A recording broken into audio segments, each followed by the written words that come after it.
Există lucruri care se întâmplă la vedere și există lucruri care se întâmplă înainte ca tu să te uiți.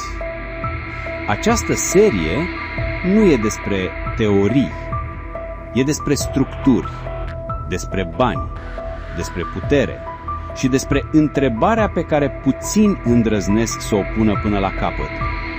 Cine conduce cu adevărat lumea și în ce direcție o conduce? Partea 1. Când a căzut zidul Berlinului, lumea a sărbătorit. Libertatea câștigase, democrația triumfase. Sau asta ni s-a spus.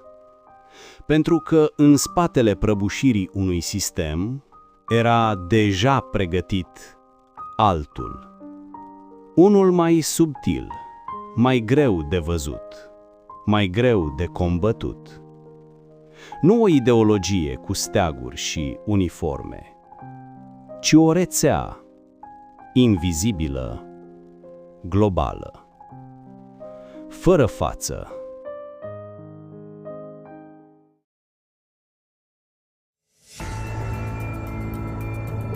Imediat după 1990 au apărut salvatorii, Fondul Monetar Internațional, Banca Mondială.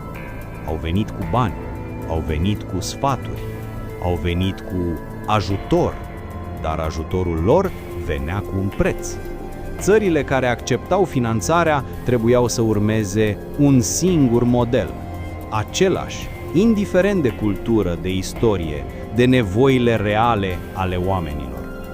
Privatizează, taie cheltuielile, deschide piețele, nu pentru binele tău, pentru că cineva trebuia să preia activele la prețuri de nimic.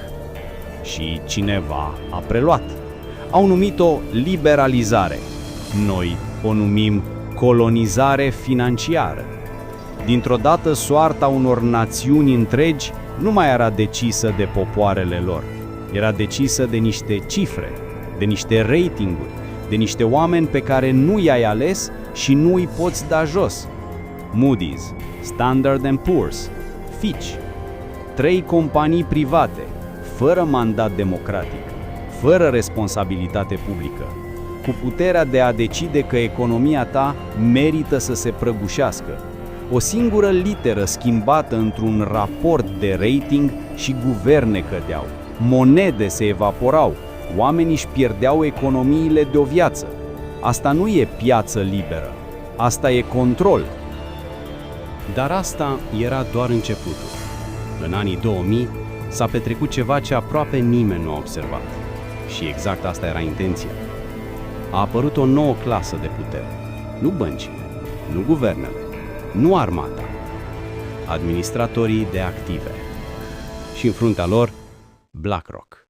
O singură companie. Peste 10 trilioane de dolari în administrare. Mai mult decât PIB-ul Chinei. BlackRock nu deține fabrici, nu produce nimic, dar deține acțiuni în aproape orice companie care contează. Energie, tehnologie, farmaceutice, media, bănci, simultan, pretutindeni. Iar prin sistemul lor intern, Aladdin, un algoritm urmărește, analizează și influențează economia globală ca pe un singur organism viu. Gândește-te la asta o secundă. Un singur algoritm care vede tot. Câți bani ai tu în fondul de pensii? Probabil că și aceia sunt gestionați de ei. Și în 2008 s-a văzut ce se întâmplă când acest sistem greșește. O criză fabricată în America s-a răspândit instantaneu în toată lumea. Islanda a falimentat, România a tăiat salarii, Asia și-a pierdut exporturile. Dar băncile responsabile au fost salvate. Cu banii tăi. Prea mari ca să cadă, ni s-a spus. Prea conectate. Și cine a venit să rezolve criza? Aceiași oameni care o creaseră. După 2008, au construit ceva și mai mare. Forumuri globale unde liderii lumii se întâlnesc în spatele ușilor închise.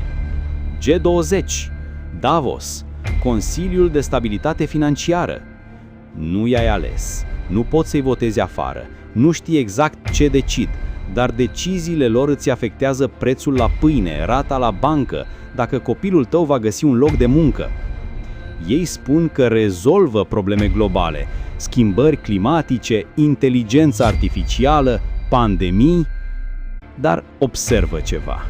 De fiecare dată când apare o criză, soluția propusă necesită mai puțină suveranitate națională și mai multă putere centralizată. Coincidență?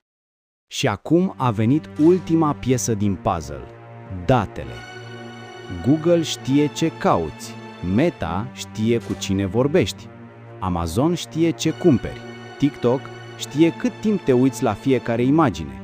Algoritmii lor nu-ți recomandă doar muzică sau știri, îți modelează realitatea. Ce crezi că e adevărat, ce crezi că e periculos, pe cine crezi să votezi.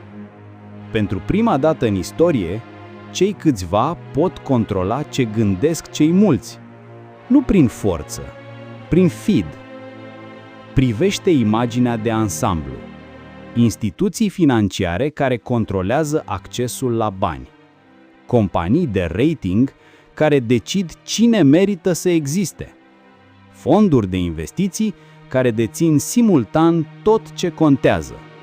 Forumuri secrete unde se trasează direcțiile lumii. Platforme digitale care îți formează gândirea.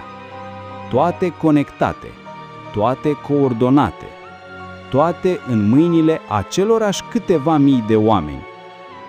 Nu e un complot cu o singură față, e mai rău decât atât. E un sistem care s-a auto-organizat ca să nu aibă nevoie de un singur vinovat. Dacă nu există un centru, nu există pe cine să dai afară. Dacă nu există un plan scris, nu există dovezi.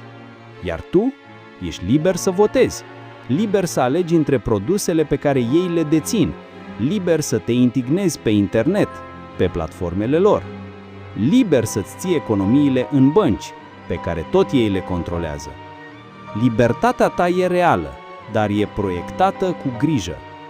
Poate că nu există o singură mână invizibilă care mișcă tot, dar există mâini și se mișcă. Și cu cât mai mulți oameni înțeleg asta, cu atât mai greu devine să te prefaci că nu se întâmplă nimic. Urmărește banii, urmărește datele, urmărește cine beneficiază când tu pierzi.